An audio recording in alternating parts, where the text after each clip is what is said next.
All You're right. listening to Being Built. I'm Aaron Davis, your host, here with Mike Martin, Hello. long time good friend. Yeah. So it's kind of weird finally interviewing somebody that like I've had meals with and been to my house, et cetera, et cetera. So that's kind of different for me. I guess that's new for you. Probably the most nervous I've been for an interview because he actually knows what I'm doing. So. You know, it's funny. Like When our whole life together started with interviews. You used to hire people for me. Yeah. Before, when I was hiring developers and such, and you were building cool stuff in the healthcare space, and I'm hiring people again. So it's like we're kind of like back to our roles from 20 years ago. Yeah, absolutely. Yeah, no, it's been a long, strange trip. So. Yeah, it has. And so at some point, you were my busiest primary customer.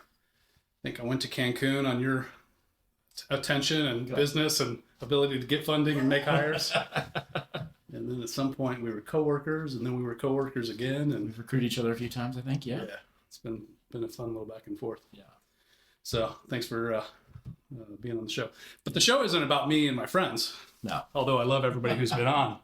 It's really about people who are building cool stuff. Yeah. So tell me a little bit about what you're building. So a couple things, but probably the primary thing I'm building is a company and a culture, right? Okay. So what I've learned since way back in those days is how to build culture, specifically around software development. So a lot of places think they know how to build software and really efficient teams. And back in corporate America, we were doing pretty good, right? Mm-hmm. I took a pretty big team and I called it the reality distortion bubble. I kind of kept chaos and confusion out, gave them very clear objectives, clear customer feedback, quick feedback cycles. Mm-hmm. We did that on something called extreme programming. Mm-hmm. And I built that, and it was amazing. And I took it about as far as I could inside corporate America, who didn't understand it. They'd come in, they would tour, they would look at the stuff on the walls, they were impressed by it, but they didn't want anything really to do with it. Mm-hmm. So eventually that was too much, and I left that and went off into the consulting world, and then took it really to the nth degree as far as I could. Weekly sprints, demoing software every week with the customers in the room, on their laptops, daily releases to production, jumped into the whole DevOps thing that was going on, and then took that as far as I could in the consulting world and tried all kinds of different permutations of that. And then now, I've started back to my own company, digital2DNA, which I founded in 2014, and my partner, Johan Botha, has been running for me. Mm-hmm. So I came back there, I gave myself the chief product owner title. Mm-hmm. I did that very intentionally. So yeah, why is that? I'm curious about that. And I've enjoyed following your chats and your conversations and your forums about product. Yes. And clearly you're kind of an expert in that space. And you don't like being called an expert in that space, but I've learned a ton from you. You know? So I intentionally did that. All my learnings, I realized, I got really lucky when I started out. I had a fabulous product owner, Shelly. She didn't know she was a product owner, but I turned her into one. I empowered her, put her in a hugely difficult position because she was telling people no, and she was setting priorities for a company that didn't truly understand product ownership, product management. Then in all my consulting experience, really quick, within the first few weeks, I could tell how successful we were going to be able to be by the quality of that product management, product owner role within the organization. So product ownership, that was the number one attribute if we're going to be successful, or how difficult the project was to deliver. Good product owner can set out a vision. They can quickly figure out like go left, go right, move this is okay, this isn't okay. You can negotiate with them. They can give you quick feedback. They're empowered. They understand what's going on. So that kind of immediately was my focus, is any company who's going to have a product better have really good product leadership. Yeah. So when I went back to digital, and I'll talk about kind of what we're doing there, keenly focused. If we're going to do a product, which after being in the services world for a long time, I realized the way that services companies run is really exciting. And I think it's a good part of any business, but I really want to have a product focused business, build my product, build other people's products. It's just a lot more fun. It builds a better culture. It's more in tune with the kind of company culture I want to build. Cool. So I had to become that. I don't have anybody on staff. Everyone in my company right now is a software developer except for me. So I started the product owner group on LinkedIn to learn how to be a better product owner. Like, I've seen it from the outside. I've coached it from what software teams need. But there's a lot more about talking to customers and doing market research and setting product roadmaps and strategy that I hadn't had a lot of experience with. So my entire effort to build a product owner support group on LinkedIn and do these monthly live streams I'm doing with fabulous product owners all throughout the industry is selfishly to learn how to be a better product owner. So you hired yourself into a job you were almost qualified for, yeah, so that you could promote yourself into really, kicking ass at it. right. And I was the only candidate, so I had to hire myself. If there was somebody else, I would have probably chose them. I've done that a couple of times, I think. Yeah. Well, they say, like, get the job and then figure out how to do it. Exactly. And then if you can't, get out of it quick. Yeah. So I will fire myself from that job one day, but not today. Well, we've had conversation about some product things you guys are doing, and it sounds like you got a pretty smart approach. And I learned that I think I credit you with a lot of my understanding about how to build good culture, particularly with software teams. And I earned an MBA somewhere that I paid people for and had to sit in classes for, but I learned more working with you, to be honest. So thank you, Professor. Appreciate it. Back then, though, it was all about Scrum, Agile, Extreme, various methodologies, and not as much about product and product culture, or that wasn't the language I was hearing. No. But the language in the software space has shifted a little bit, and we talk more about product ownership and product managers and what good hygiene is for building product. Yeah. So what have you learned in the last couple of years since you and I were sharing hallways and emails and such? Right. So a lot of it is really knowing who your customer is. Figuring out who that primary persona is how we talk about it. And there's a lot of different strategies here, but figuring out that primary customer you're building for, and then figuring out who you're not building for. And literally listing them out. This is not for this type of person. This is not for this type of customer. And being very explicit like that, because you can't serve everyone. Better to build one product tightly focused to one customer and build a different product tightly focused to a different customer. Now there's technology ways in the background to cheat that a little bit, but really when I'm building this product, I'm focused on serving this one customer. And if I'm doing anything to sub-optimize their experience, I shouldn't be doing it. Yeah. Everything should be optimizing their experience. If it helps other customers that are partially like that customer, fine.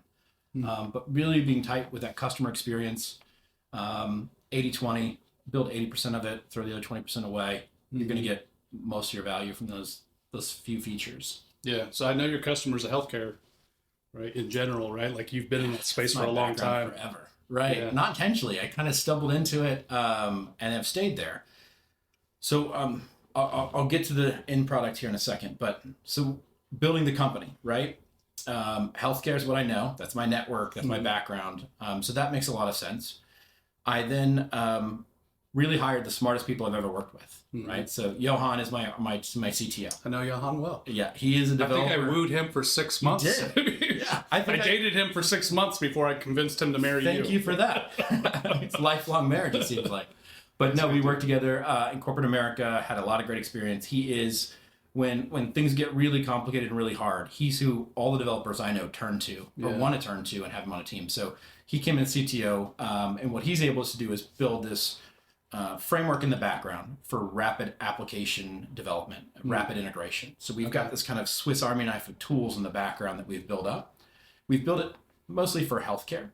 And we use that with our services work to kind of go out there, stay relevant in the market. We're solving some prior auth problems right now. We're working through some stuff for an anesthesiology group and helping data integration there. So we built that. We really built it focused around the healthcare space. Okay. And then there's some interesting things happening in healthcare, right? The government's come through and said, hey, all these disparate systems, you've got to have a unifying data standard called FHIR. So it's just a way that you think would already exist, but it doesn't, that you can share a patient record and like everything kind of lines up with the record in this system and the record with somebody else's system. So theoretically, these records can now move around the internet. You show up in an accident in Orlando, they can pull up your information, and ideally in this perfect world, your patient record shows up, shows what you're allergic to, shows the procedures you've had done. Like that's the panacea we're building to. We're not there yet, right? How many lines of code are we between now and there? Right? A whole lot. That's a lot of compromised egos and so letting their little fiefdom burn down and so retiring. Yeah. So he can let go of the control of a particular domain that made his reputation. So my main concern that I think about every day is am I early? Like, is this 2 years away, 5 years away, 20 years away? Because if it's 20, then I'm wrong, right? Early and wrong are the same thing. Right. I think with the government regulation and the systems adopting and the standards are in place, I think we're right about there. Yeah. So the things that I'm thinking about and the bets that I'm making here are data sharing is going to be ubiquitous. It's happened to your cell phone, right? You got your little app, you're tracking your diet, your exercise, you're going from one physician to another physician. that's one, right? Patient-driven data sharing. There's going to be another one from the provider standpoint. I'm a provider in a hospital. I've got a certain specialty. The systems I'm using in the hospital are not ideal. I want to be able to take that patient record out, use it in an expert system, and then put that patient data back in, right? So that's another driver kind of in the space that I'm playing in. What do you mean by an expert system? So I'm an anesthesiologist or I'm an orthopedic surgeon. I have a very specific workflow, very specific things that I want to do. And if you go look at the CERNers and the Epics of the world right now, it's been ran by committee. It's all over the place. There's lots of data there. Everything you want is there. Okay. It's a matter of drilling through and finding it. It's a lot more complicated than it needs to be for the physician who's trying to get one thing done, right? They're trying to operate on your knee. They're trying to make sure they can put you to sleep for the procedure you're getting ready to have successfully with no complications, right? So there's a lot of streamlining of workflows that can be done there by those physicians. Okay. The third customer is like a hospital, right? A hospital has a specialized program or something you want to get done. So by healthcare record being able to shift in and out of these systems, right? I can pull it into another system, and because of the culture I've built, the technology Johan's built, we're delivering software every single day. Like you log into our applications, it immediately updates. The screens are slightly different. The enhancements are there. Like we're building and very responsive to what the customers want. So that's why every day, why not every hour? Right. It could, actually, yes. Yeah. It happens. It's real time. Right. Yeah. That's cool. So being able to respond to customer change and whatnot, if you go think about these giant, almost like an ERP type system that healthcare hospitals run on right now, if you want to change, it's got to go through committee, it's got to get configured, it's got to get released, it's got to get incorporated. Okay. But now that these records are movable with FHIR, you're not constrained with that anymore. If you have the right authorization, you pull out those records, you put it in an expert system, you do the thing you need to do, and you put the record back. And all you're getting is a more rich record within the current system of Cerner or Epic or any of the other. Interesting. Okay. Right. So you can enable then that specialist to use that record and that data for some specific way that's optimizes their expertise, right? The execution of their expertise that the large behemoth was not necessarily made for, right? It's kind of good enough for them, but it's not made for their unique workflow. Yeah, that's cool. And so what's the implications on security? Obviously, that's a big concern for healthcare records. There's a lot of smarter people than me working on solving a way of globally authorizing a person and recognizing that this is Aaron Davis. And if your app you put on your phone and you sign in and it wants to go talk to Epic at Kettering or Good Samaritan or whatever, that this is really you, and the hospital then can trust it, because none of these systems have enough effort and resources to go out and figure out who all these people are. So there needs to be some kind of third party, almost like your credit report, right? Where you're like, this is me. And that's going to be solved by kind of outside entities that I'm going to lean on. I think one of the keys that we're doing is I don't want to solve big, expensive 3-year projects. Okay. I think with where healthcare standards are going to go, we're going to be able to solve small problems for individuals in a cost-effective way. And that will let us roll up and solve bigger problems. But instead of saying like, hey, go spend $10 million and wait 3 years and this is what's going to happen, it's spend a little bit of money right now and start using the solution, help me iterate to make even a better solution. Yeah. And your problem's solved. And then recommend it to the next doctor and the next doctor and the next doctor to solve that problem. Yeah, some incremental improvements that you can realize and change your business with in months, not years. Yes. And maybe even days, not months, right? Yes, right. Like, oh, I want that widget to do this instead of that. Okay, 3 days later, boom, boom, boom, right? Absolutely. Yeah, and I guess if you've normalized the transition, the secure transition of records in and out of the more permanent or heavier EHR system, whatever else, then you're able to do some more nimble things. Right, and you still have to have all the security and everything, and like that's the wonderful thing coming up from 20 plus years of healthcare experience. Is you have security from day one. You're encrypting things at rest. You're thinking about authorizations and records and high trust and audits and all the crazy stuff you have to think about for healthcare that matters, but it's just day to day. Like you have to have that every single day. So you can't bolt it on afterwards. You have to build it from the ground up. Yeah. Right. And so the third customer that we're looking at is enabling other people that I don't know about. So I talked about like you have a little app on your phone talking about your diet or your diabetes or whatever you're doing. Those people then want to tie into all those records. They'll need companies like me that say, I can make this easy for you. You authenticate into my web services in the way that's industry approved. all authenticate to the hospital, and then provide you some really easy APIs to work with that data back and forth. So I'm kind of focusing on these 3 customers right now. Okay. It's so early in the business model. I don't know which one of those is going to pop and be the most interesting. Sure. I'm kind of playing in all of them. Follow the eager one, right? Yeah. So. That's good. I mean, there's a high level of demand in all 3 of those kind of like niche, they're all the same vertical, but those little specialized customer identities that you've spelled out. It's really going to be a matter of good, better, or best, right? Right. Where you commit your focus. So I was thinking about Johan as you were talking about your team's culture, and I have a good understanding of his character and his ideals as a leader and as a technologist, right? Yeah. I'm curious. Can I change direction a little bit? I'm curious about the culture you're building. So the reason that intrigues me is because I have a good enough relationship with you that I can kind of call BS on the fluff, right? Yeah. Like not to you necessarily, but to the way we talk about culture. Yeah. As a modern economic or economy or community. Right. It's always something always irks me about culture. It's like culture is there's bad culture and there's good culture, and like where do you exist on this 2-dimensional spectrum or whatever? Like, how's your culture rating? Oh, we're at 8.2 out of 10 or whatever. This idea that culture is binary, that it can be good or bad, always drives me crazy. Because, like I'm doing an executive search for a company that I talked with today that wants a project manager. And so, it goes through me. I'm thinking like, oh, are you doing stream or whatever? I'm thinking all these methodologies, blah, blah, blah. Like, why is it a project manager and not a scrum master or a whatever else, right? So all those thoughts go through my head. And then as I work with them, I learn a little bit about the unique way that they do business and the culture that they've created to optimize for that.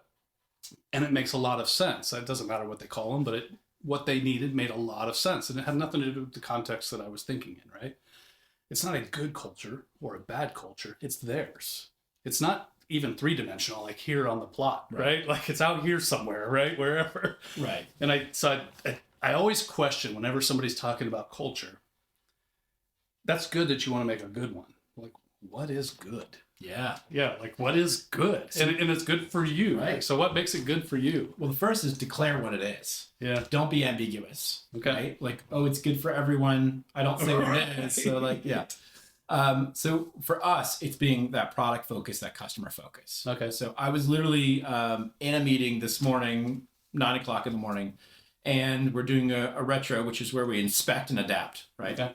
As part of our cycle. And one of the parting thoughts I had there was when we are demonstrating software to a customer and something breaks, like demonstrating live software in front of a customer from people from outside your organization on their laptops and their equipment, super nerve-wracking the first time you do it. Sure. And a little nerve-wracking forever because you don't know what's going to happen. It should be, right? That's the tension you're creating, right? I love it. But things go awry. Things don't work. Things you didn't think could break. And I've coached them like, don't defend it. Don't say that didn't happen or you did this wrong or I'm not sure about what this is. Say thank you, right? Because the hardest thing for anyone to give you in a genuine fashion is feedback. If they give you this, oh, this broke, oh, that's not good. Okay, thank you. Wow, okay, we didn't put this out to the end user. We've learned something. Yeah, that made that meeting productive. Right, so that's one identity of a culture that I think is unique and specific, and you've called it out and said, this is what we value. Yeah. This is part of our culture. Get excited. Lean into this. Thank you so much. Can I follow up with you tomorrow? I'm going to make some changes and I want to pull some logs and see if you can break this again because this is very interesting. Because we're going to find a way to protect the application to not be broken. So this is exciting. Okay. Which is kind of the opposite most humans are going to naturally have. And I told them that. Like, this is not naturally. This is a muscle we're going to have to work on to get comfortable with. But the right thing to do is lean in and thank them and get excited about it because we've learned something. Yeah, and in building culture, that makes a lot of sense.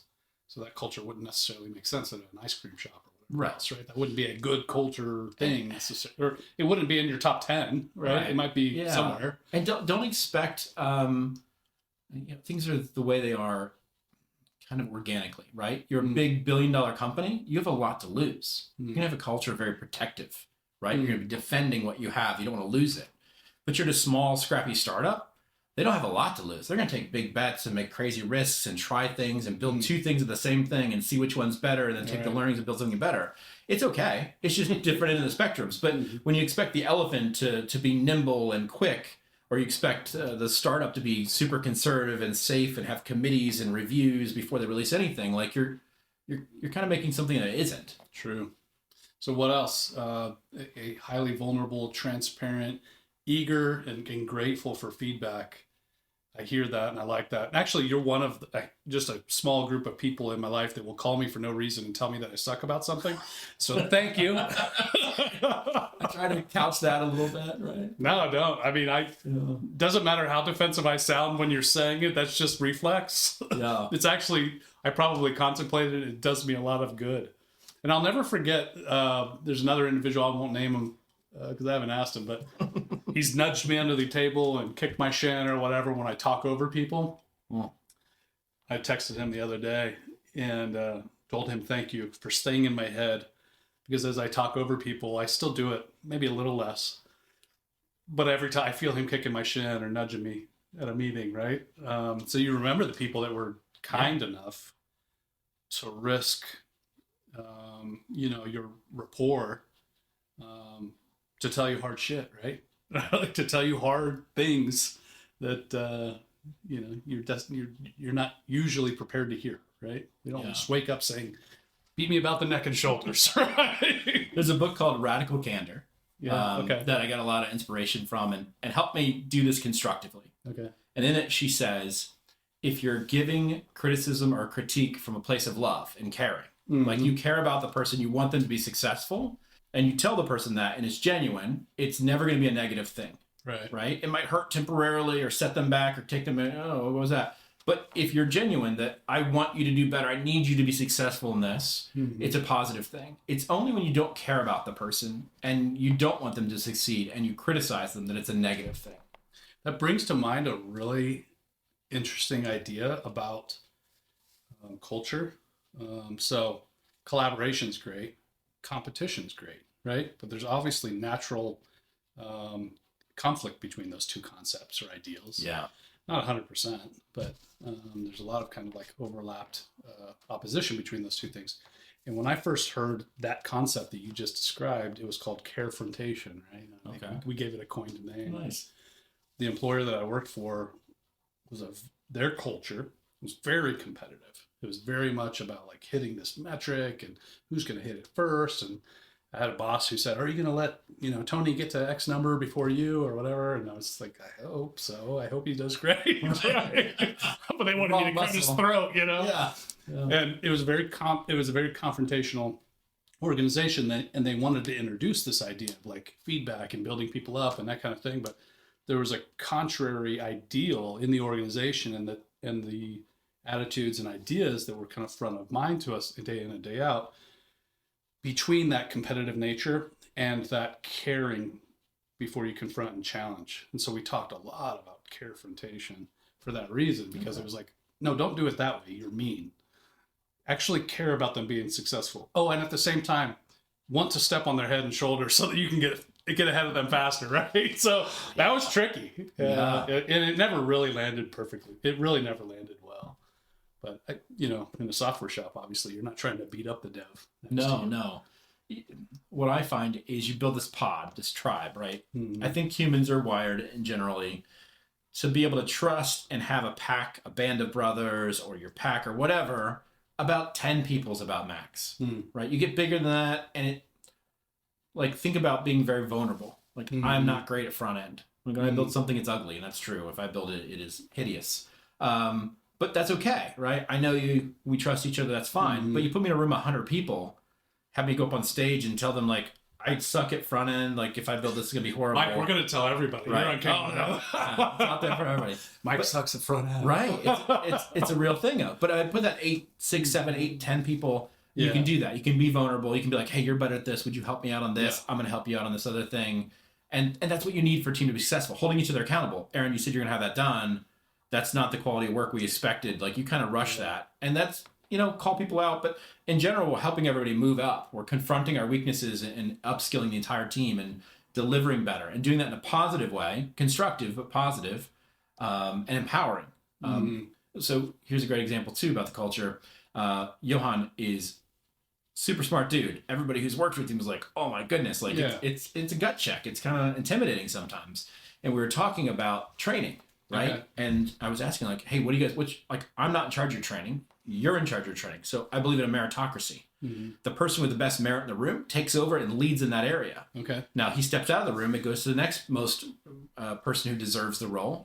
But we can easily trade in now because we're willing to be subservient to the person who's the expert. And so Johan is the expert in where the technology is going. And everyone's like, oh, I don't know if I can do my training plans without Johan telling me what to train in. And I go, I think it's great to advise and ask him where we're going, but I want you to make that decision. And I'm okay for you to go learn a language that we're never going to use because there's a chance you might come back in with some new information and say, this is amazing, and make a case to move the entire company in that direction. And that's okay because there's no way that one brain can know everything a network of brains can know. So the smallest guy on the totem pole, the newest guy can come in with a great idea and I think move the entire direction of the ship. And that's important that can happen. And they know that can happen. Yeah.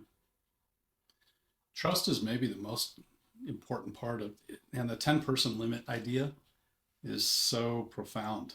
And maybe it's not 10. When I'm talking with my wife, I feel like it's 2. Like it's hard to really get vulnerable and transparent and have a level of trust where you can challenge one another or whatever else. That's a difficult thing in general.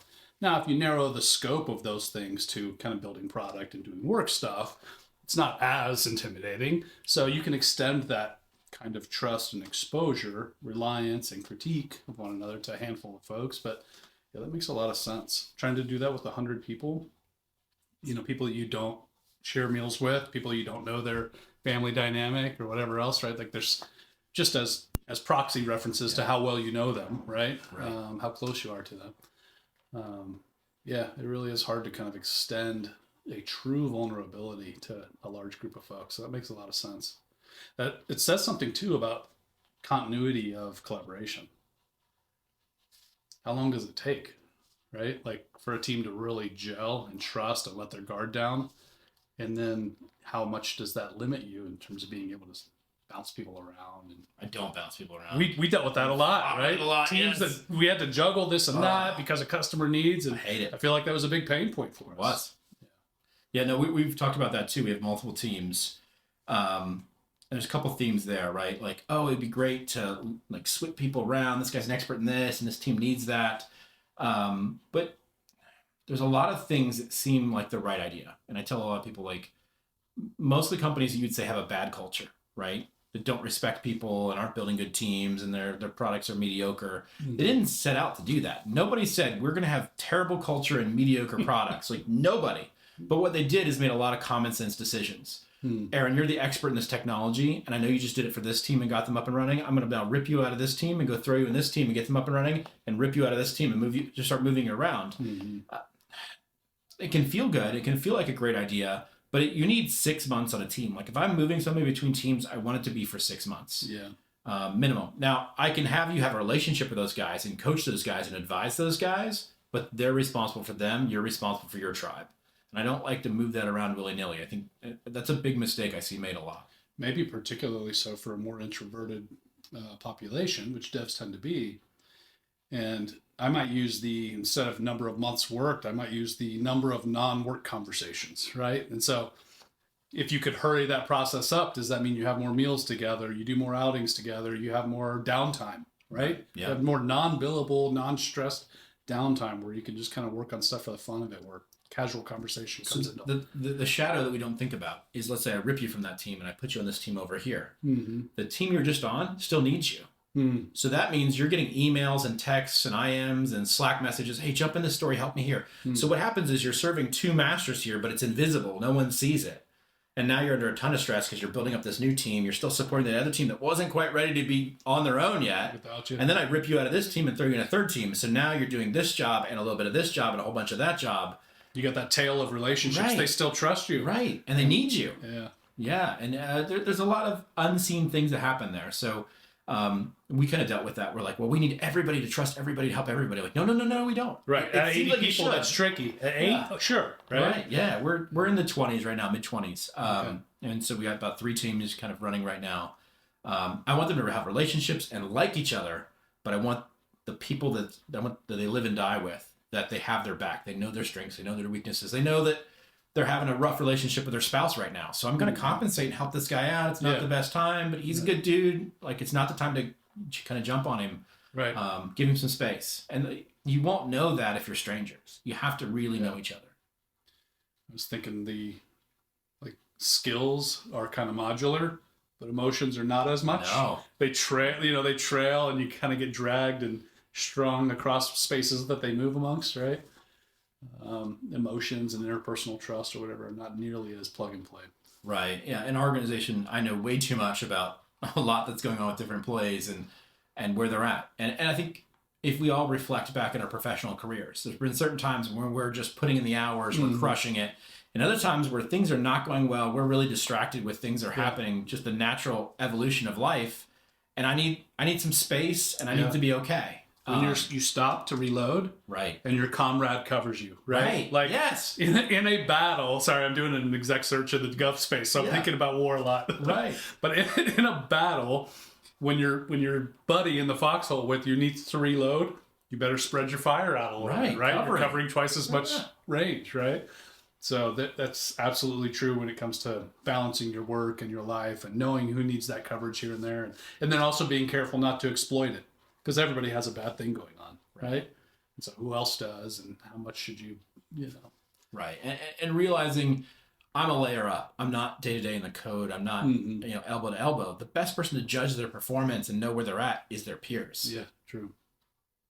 So how are you doing that now? I remember us working on performance assessments and peer assessments and having a mix of ideas and whatever.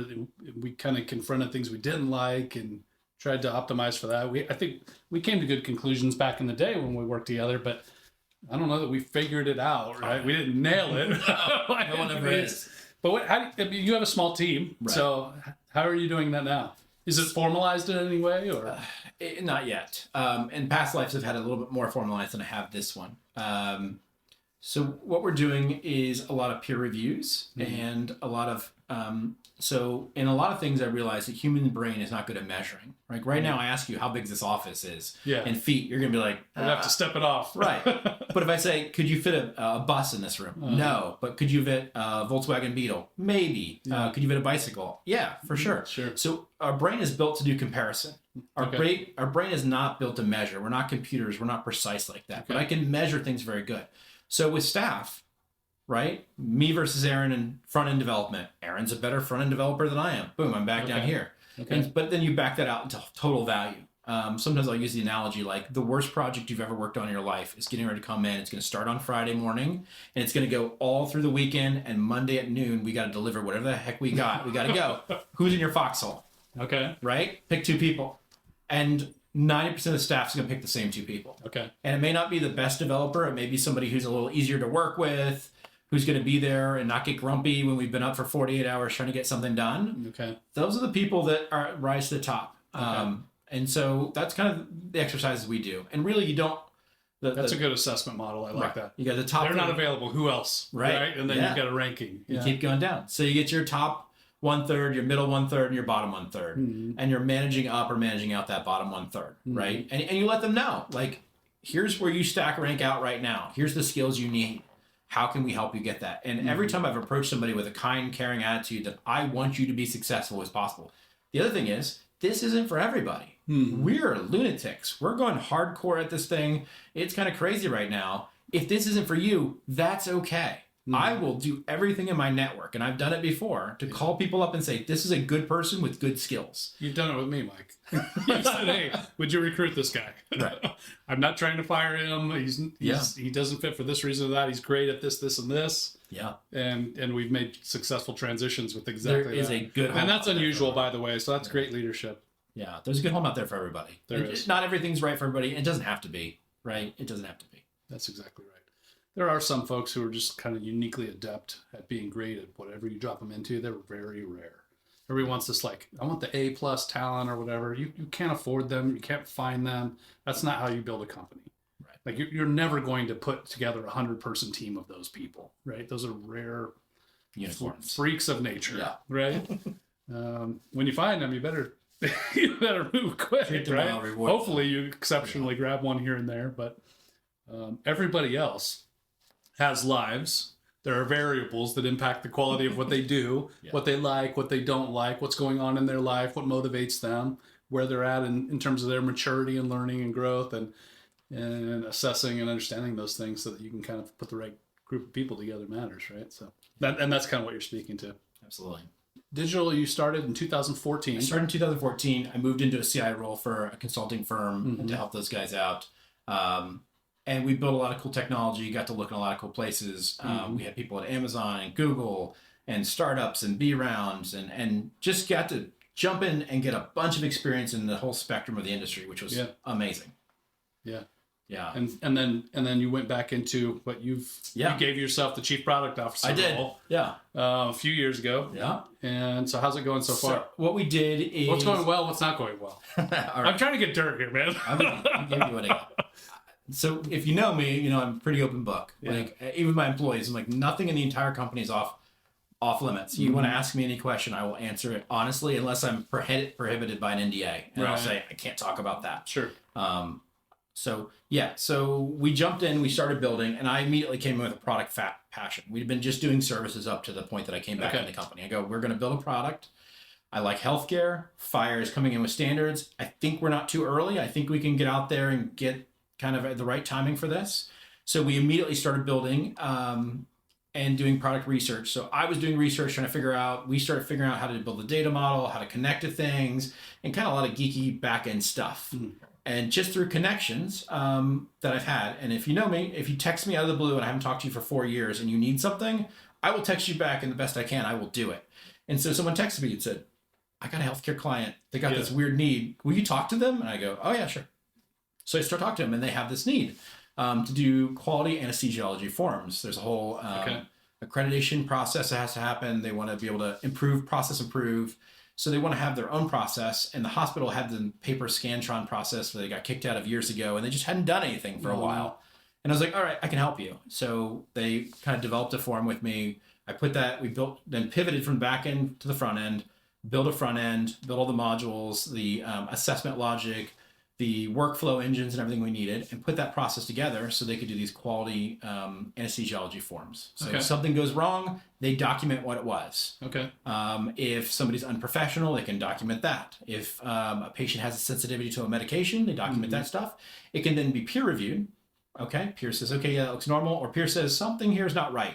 One of our machines or our process or our people has a problem that we need to address at a bigger level. They can then refer that to management HR. They can refer that to the complete quality committee that will come through and review it and say, okay, we need to change process, change drugs, change machinery, because they're overall looking at quality. So they need that built. So we pivoted, build out that front end. But on the back end, I'm using this FHIR data exchange model. Connecting and populating information that way. I assume that would be applicable to other specialists and very useful. A couple of field changes or something, right? But that's a product that any specialty group could utilize effectively to manage quality.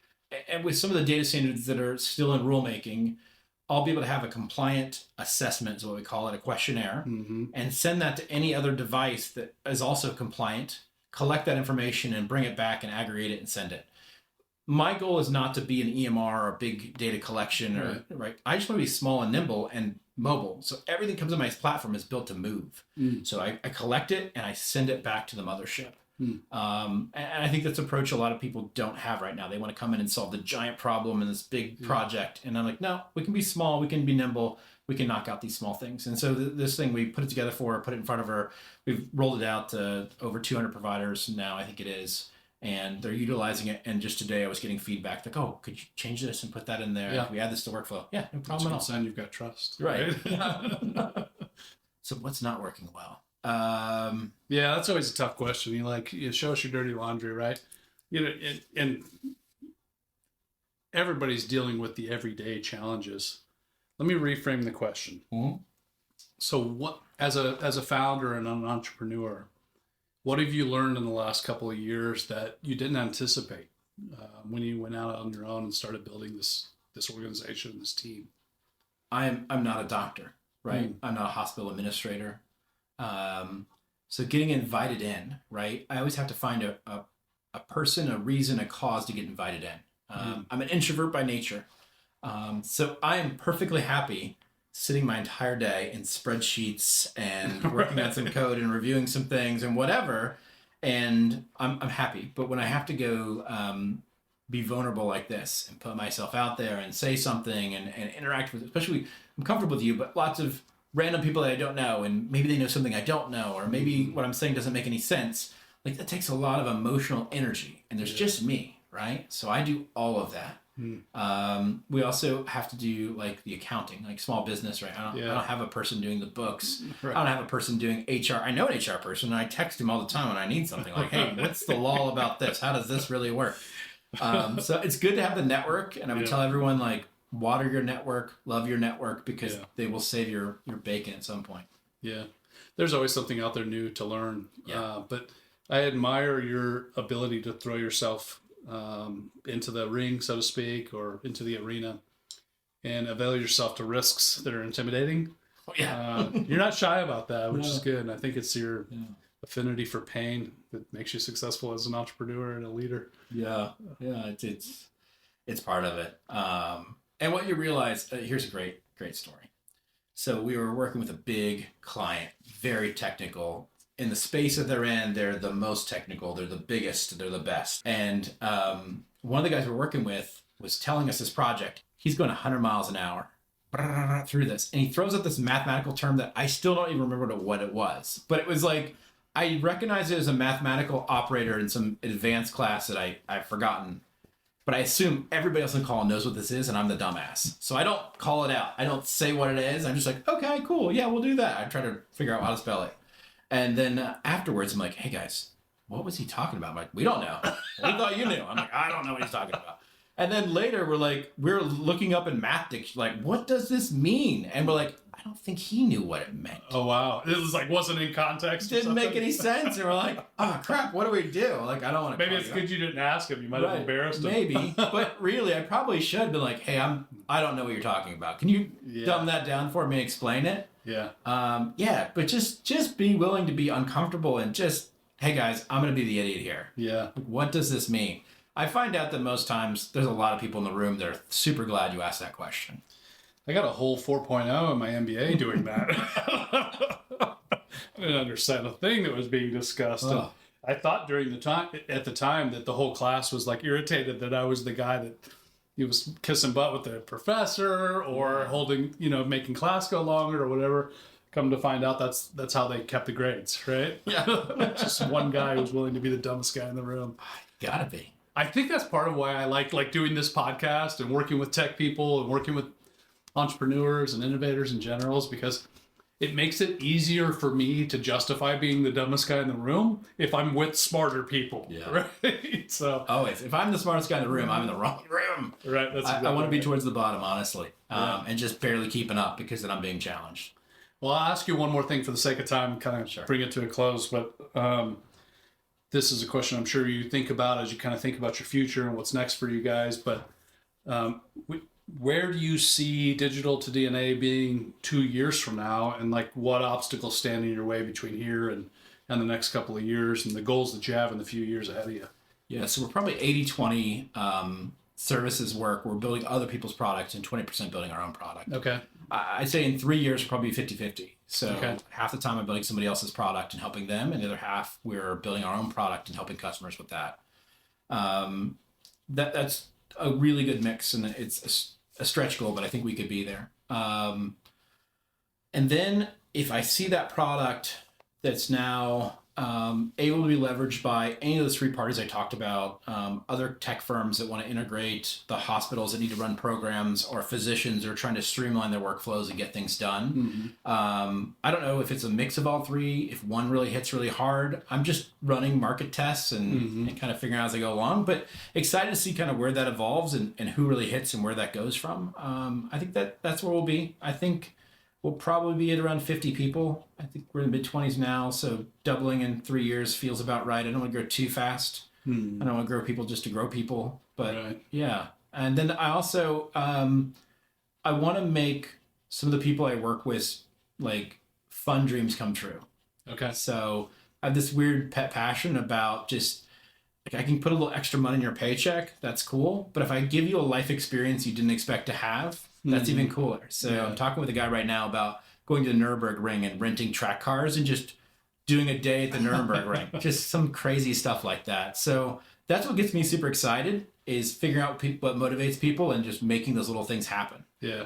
Yeah. Call those funeral experiences. Those are the things people are going to come talk about at your funeral. Yeah. Okay. Right? All right. Not put you in the. Okay. Not to put you in the coffin, but when you're in the coffin, they'll come and talk to you about what you did for them, right? Yeah. Things that have nothing to do with dollars and cents and jobs and Yeah, such. you got to live life while you can. It's a short ride, and there's a lot to be enjoyed, and money's not everything. Yeah. Great conversation. Appreciate it, sir. Thanks for being here. Thank you, buddy.